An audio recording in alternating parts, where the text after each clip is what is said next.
রমাদান শুরু হলো, তার প্রায় 3 ভাগের 1 ভাগ অতিবাহিত হয়ে গেছে, কিন্তু আমাদের তাকওয়ার কি অবস্থা, আমাদের পরিবর্তনের কি অবস্থা, আমাদের আত্মশুদ্ধির কি অবস্থা, আমাদের আত্মোন্নয়নের কি অবস্থা, ঠিক এই চিন্তাগুলো কি আমার ভিতরে আছে কিনা, এই চিন্তাগুলো আমার ভিতরে ঘুরপাক খাচ্ছে কিনা, অথবা রমাদান চলে আসছে চলে যাচ্ছে, কিন্তু আমি আমার গুনাহকে মাফ করাইতে পারছি কিনা, আমি আমার রবের সাথে আমার সম্পর্ককে বিল্ড আপ করতে পারছি কিনা, উন্নতি করতে পারছি কিনা, মজবুত করতে পারছি কিনা, এই চিন্তাগুলো যেগুলো একজন মুমিনের ভিতরে থাকাটা অপরিহার্য রমাদানকে কেন্দ্র করে। এখন আমাদের ভিতরে সেই চিন্তাগুলো আদৌ আছে কিনা, থাকলে শুধু কি চিন্তা আছে, নাকি এই চিন্তাকে বাস্তবে রূপ দেওয়ার জন্য, এই চিন্তাগুলোকে বাস্তবে রূপ দেওয়ার জন্য কোনো সুনির্দিষ্ট পরিকল্পনা এবং উপায় আমি অবলম্বন করেছি। এই চিন্তাগুলো এবং এই জিজ্ঞাসাগুলো আমাদের ভিতরে থাকতে হবে, এটা আছে কিনা। কারণ অলরেডি 3 ভাগের 1 ভাগ প্রায় চলে গেছে, আজকে 9 রমাদান চলতেছে, দিন চলে যাচ্ছে, আজকে রমাদানের দ্বিতীয় জুমা। তো একে একে তো রমাদান আমাদের থেকে অতিক্রান্ত হয়ে যাচ্ছে, কিন্তু আমাদের আত্মোন্নয়নের জায়গাগুলো ভাবতে হবে, আল্লাহর কাছে মাগফিরাতের বিষয়গুলো, যে আল্লাহ তাআলা আমাকে ক্ষমা করছেন কিনা, বা আমি আল্লাহর সেই ক্ষমাপ্রাপ্ত বান্দাদের অন্তর্ভুক্ত হতে পারছি কিনা, এই চিন্তাটা আমাদের ভিতর থাকতে হবে। কারণ রমাদান আমাদের সামনে আল্লাহর মাগফিরাত, আল্লাহর ক্ষমা লাভের অপার সুযোগ এনে দিয়েছেন, যে সুযোগগুলো আমি কাজে লাগিয়ে আল্লাহর করুণা, আল্লাহর অনুগ্রহ, আল্লাহর দয়া, এগুলো আমি লাভ করতে পারবো। রমাদান বিশেষভাবে আমাদের সামনে 3টা সুযোগ এনে দেয়। একটা হচ্ছে সিয়ামের সুযোগ, একটা হচ্ছে কিয়ামের সুযোগ, আর একটা হচ্ছে কদরের সুযোগ। সিয়াম, কিয়াম এবং কদর, এই 3টা সুযোগই এমন যে আল্লাহ তাআলা এই 3টা সুযোগে আমাকে ক্ষমা করতে চান, আল্লাহ তাআলা আমাকে ক্ষমা করতে চান। এখানে আল্লাহ মৌলিকভাবে আমাদেরকে ক্ষমা করতে চান, শুধু আমাদের একটু আল্লাহর দিকে এগোতে হবে। আমি যদি হেঁটে যাই, তো আল্লাহ তাআলা তার রহমত এবং করুণা নিয়ে, আল্লাহ তাআলা তার অপার ক্ষমার সুযোগ নিয়ে আমার কাছে দৌড়ে আসবেন। কিন্তু ওই যে ইচ্ছাটা, ওই যে সদিচ্ছাটা, যে আমি আল্লাহর ক্ষমা চাই, রমাদান চলে যাচ্ছে, আমি আল্লাহর ক্ষমা চাই, আমি আল্লাহর মাগফিরাত চাই, আমি রমাদান এই অবস্থায় অতিক্রান্ত করতে চাই না যে রমাদান শেষ হওয়ার পরে আল্লাহর রাসূলের সেই বদদুয়া আমার উপর কার্যকর হবে, জিবরাইলের সেই বদদুয়া আমার উপর কার্যকর হবে, যে রমাদান পাইলো অথচ নিজের গুনাহ মাফ করাইতে পারলো না, সে ধ্বংস হোক, এটা আমার উপর কার্যকর হবে। আমি এই ব্যক্তিদের অন্তর্ভুক্ত হতে চাই না।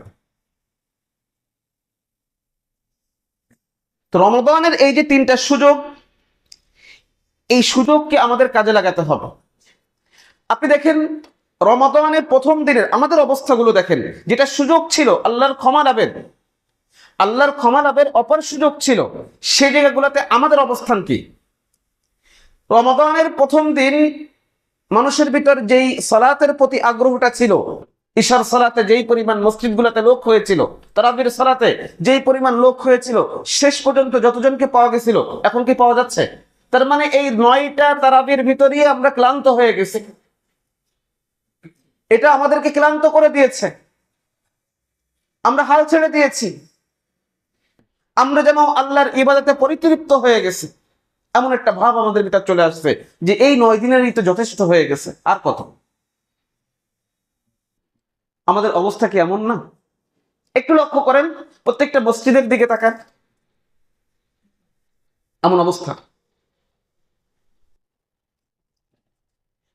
কিন্তু কেন? যখন একজন বান্দা জানছে যে এটা আমার আল্লাহর মাগফিরাত লাভের সবচেয়ে গুরুত্বপূর্ণ একটা উপায়, যে আল্লাহ ক্ষমা করবেন, মান কামা রমাদান ঈমানান ওয়া ইহতিসাব গুফিরা লাহু মা তাকাদ্দামা মিন যামবি, আল্লাহ বলছেন যে পূর্বের সব গুনাহ মাফ করে দেওয়া হবে। এখানে দেখেন, এখানে কবিরা গুনাহ এর ভিতরে অন্তর্ভুক্ত আল্লাহর মাশিয়াতের উপর ভিত্তি করে। আল্লাহ চাইলে এর মাধ্যমে কবিরা গুনাহ মাফ করে দিবেন, শুধু যে সগীরা এমনটা না। আমি এ ব্যাপারে আহলুস সুন্নাহ ওয়াল জামার অবস্থান আগে আলোচনা করেছি যে আমলের মাধ্যমে, নেক আমলের মাধ্যমে যে গুনাহ মাফ হয় সাধারণত এটা সগীরা গুনাহ, কিন্তু আল্লাহ চাইলে কবিরা গুনাহ মাফ করতে পারেন না।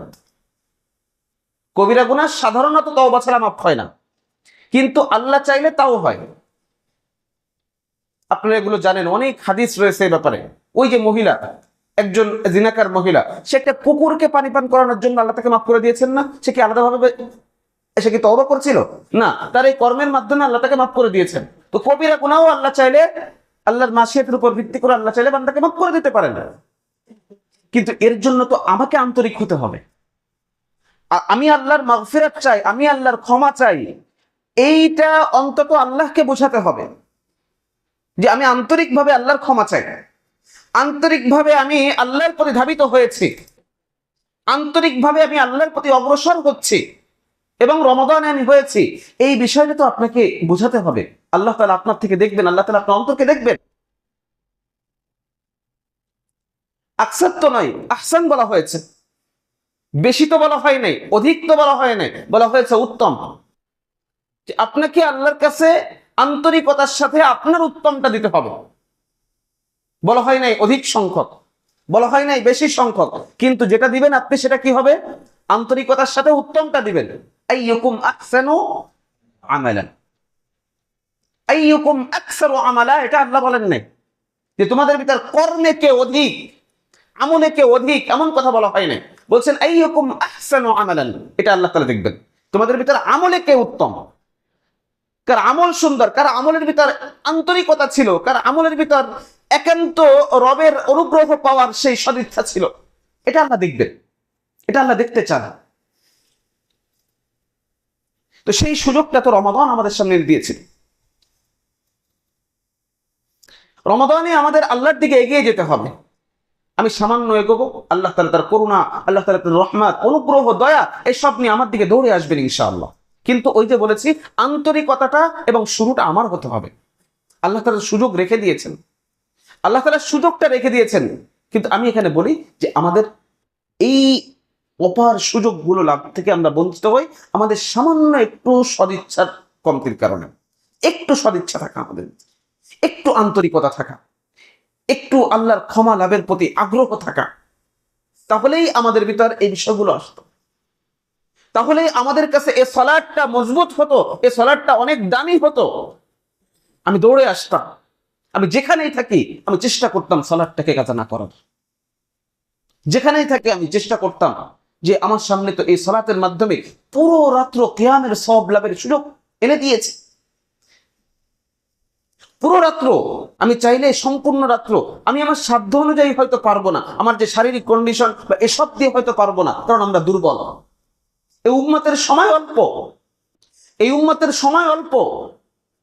অন্যান্য উম্মত দীর্ঘ হায়াত পেয়েছেন, কিন্তু এই উম্মত আগে জান্নাতে যাবে কিসের মাধ্যমে? সেই সুযোগগুলো আল্লাহ তাআলা তো এইভাবেই রেখে দিয়েছেন যে আপনি একটা রাত্র ইবাদত করতেছেন, আপনি রাত্রে ইমামের সাথে শুরু থেকে শেষ পর্যন্ত সালাত আদায় করতেছেন, বেশ আপনি বাসায় যে ঘুমায়ও যদি থাকেন তাও আল্লাহ তাআলা কি করবেন?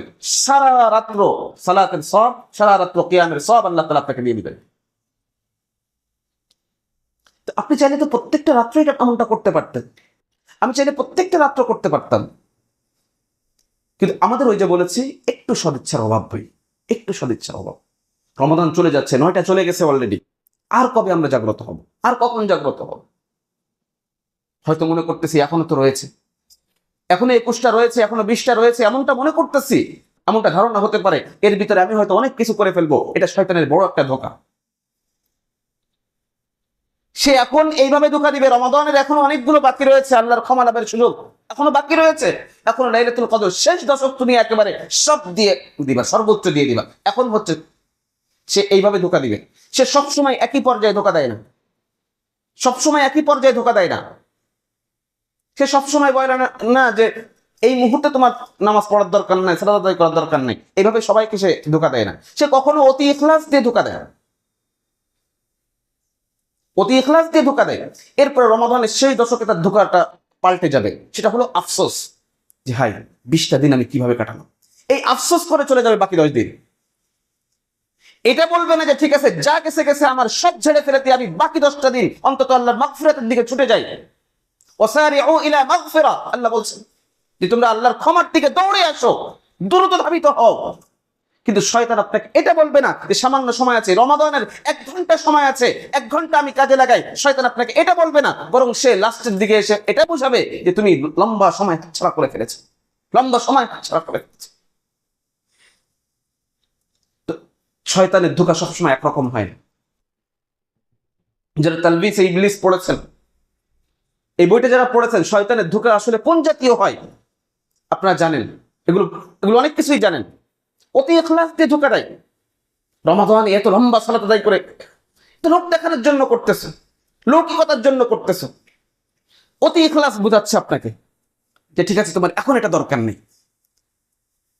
অনেক ভাই আছে এমন অভিযোগ করে যে আমি যখন লম্বা সালাত আদায় করতেছি, লম্বা সময় সিজদা করতেছি, অনেক সময় শয়তান মানে ভিতরে এই অনুভূতি হয় যে এটা কি আমি এই জন্য করতেছি কিনা, লোক দেখানোর জন্য, লোকজন দেখতেছে আমাকে, লোকজনের সামনে আমি লম্বা সালাত আদায় করতেছি, লম্বা সময় সিজদা করতেছি।